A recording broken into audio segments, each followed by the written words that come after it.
ایک مرتبہ امام صاحب نے کپڑوں کے کچھ تھان ان کے حوالے کیے اور ایک تھان کی طرف اشارہ کر کے بتلایا کہ اس میں عیب ہے، جب خریدار کو بیچو تو اس وقت بتلا دینا کہ اس میں یہ عیب ہے۔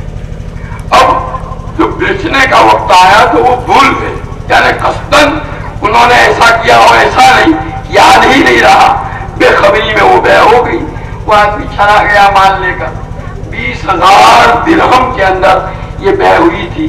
جب وہ رقم لے کر کے آئے، پوچھا کہ وہ خریدار کو عیب بتلایا تھا؟ جواب میں کہا کہ میں تو بھول گیا۔ تو اس پر امام صاحب نے وہ 20 کے 20,000 صدقہ کر دیے کہ اب اس سے استعمال نہیں کیا۔ کوفہ کے جنگلوں میں ایک قافلہ لوٹا گیا، قافلے کے سامان میں بکریاں بھی تھی اور وہ لوٹی ہوئی بکریاں کوفہ کے بازار میں فروخت ہوئی۔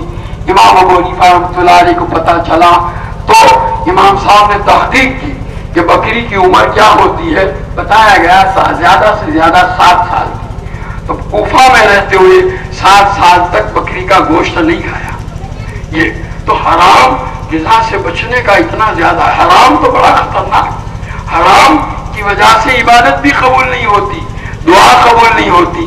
اس میں ترمذی شریف میں حضرت عبداللہ بن عمر رضی اللہ تعالیٰ عنہ کی روایت ہے کہ نبی کریم صلی اللہ تعالیٰ علیہ وسلم نے ارشاد فرمایا کہ کسی آدمی نے کوئی کپڑا 10 درہم سے خریدا، ان 10 درہموں میں 1 درہم حرام کا اور باقی 9 درہم جو ہے وہ حلال کے، جب تک وہ کپڑا اس کے جسم پر ہے اس کی کوئی عبادت قبول نہیں ہوگی۔ یہ روایت نقل کرنے کے بعد حضرت عبداللہ بن عمر رضی اللہ تعالیٰ عنہ نے اپنے کان میں دونوں انگلیاں دے کر فرمایا سمتا ان لم یکن النبی صلی اللہ علیہ وسلم سمیتہ یقولھا، حضور پاک صلی اللہ علیہ وسلم کو یہ ارشاد فرماتے ہوئے میں نے اگر نہ سنا ہو تو میرے یہ دونوں کان بہرے ہو جائیں۔ اور اسی طرح حرام غذا کی وجہ سے دعا بھی قبول نہیں ہوتی۔ دعا کی قبولیت کے لیے غذا کا حلال ہونا شرط ہے۔ فضائل رمضان میں حضرت شیخ نور اللہ مرقدو نے لکھا ہے کہ کوفہ میں مستجاب الدعا لوگوں کی ایک جماعت تھی۔ کوئی حاکم ظالم قسم کا جب آتا تھا تو وہ لوگ بد دعا کرتے تھے اور وہ ہلاک ہو جاتا تھا۔ جب حجاج ابن یوسف جو مشہور ظالم ہے کوفہ کا گورنر بن کر کے آیا تو اس کو بھی پتا چلا کہ کچھ ایسے خطرناک لوگ ہیں یہاں، تو اس نے ایک دعوت کا اہتمام کیا اور اس دعوت میں خاص طور پر ان لوگوں کو مدعو کیا۔ جب دعوت سے فارغ ہوئے تو حجاج کہنے لگا ان کے پیٹ میں حرام کا لقمہ چلا گیا، آئندہ کے لیے ان کی بد دعا سے میں محفوظ ہو گیا۔ تو بہرحال حلال غذا یہ بڑی اہمیت رکھتی ہے، اس لیے نبی کریم صلی اللہ تعالی علیہ وسلم نے پہلی بات ارشاد فرمائی من اکل طیبا، جس آدمی نے حلال غذا کھائی۔ دوسری بات حضور صلی اللہ علیہ وسلم فرماتے ہیں وعمل فی سنتی، اور سنت کے مطابق عمل کیا۔ سنت پر عمل، اللہ تبارک و تعالیٰ نے نبی کریم صلی اللہ تعالیٰ علیہ وسلم کو اسی لیے مبعوث فرمایا کہ انسانیت کو اللہ کا محبوب طریقہ زندگی گزارنے کا جو ہے وہ بتائیں، اور اللہ تعالیٰ نے حضور پاک صلی اللہ علیہ وسلم کے ذریعے سے سب کو بتلا دیا کہ لقد کان لکم فی رسول اللہ اسوۃ حسنہ، تمہارے لیے نبی کریم صلی اللہ تعالیٰ علیہ وسلم کی ذات بابرکات میں بہترین نمونہ موجود ہے۔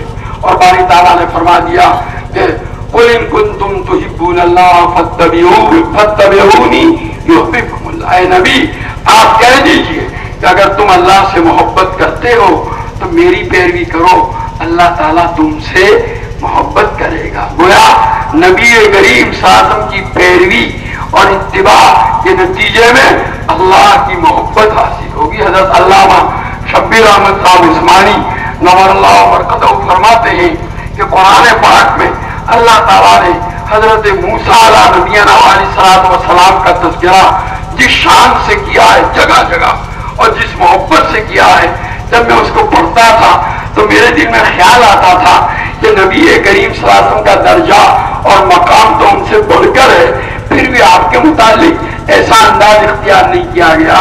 کہ جب اس آیت کریمہ میں نے غور کیا قل ان کنتم تحبون اللہ فاتبعونی، اے نبی آپ کہہ دیجئے کہ تم اگر اللہ سے محبت کرتے ہو تو میری پیروی کرو، یحببکم اللہ، اللہ تعالیٰ تم سے محبت کرے گا۔ جب اس میں غور کیا تو میرا سارا اشکال ختم ہو گیا۔